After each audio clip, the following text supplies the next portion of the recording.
मिरजेतील निखिल कलघुटकी खून प्रकरणातील आरोपीवर खुनी हल्ल्याचा प्रयत्न.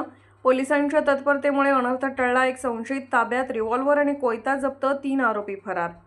मिरजेतील निखिल कलघुटकी खून प्रकरणातील आरोपी सलीम पठाण आणि चेतन कलघुटकी याच्यावर आज रविवारी मिरज शासकीय रुग्णालय परिसरात खुनी हल्ल्याचा प्रयत्न झाला. मात्र पोलिसांच्या वेळीच केलेल्या सतर्कतेमुळे मोठा अनर्थ टळला. या प्रकरणात पोलिसांनी एका संशयिताला ताब्यात घेतले असून त्यांच्याकडून एक रिव्हॉल्व्हर आणि कोयता जप्त करण्यात आला आहे.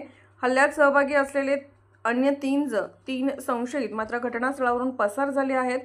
पोलिसांनी दिलेल्या माहितीनुसार खून प्रकरणातील आरोपी सलीम पठाण आणि चेतन कलघुटकी यांना वैद्यकीय तपासणीसाठी रविवारी सकाळी मिरज सिव्हिलमध्ये आणण्यात आले होते. यावेळी एक संशयित त्यांच्याजवळ येण्याचा प्रयत्न करत असताना पोलीस हेड कॉन्स्टेबल राजेश गवळी यांच्या नजरेस तो संशयास्पद वाटला. त्यांनी तात्काळ त्याला पकडून बाजूला घेतले.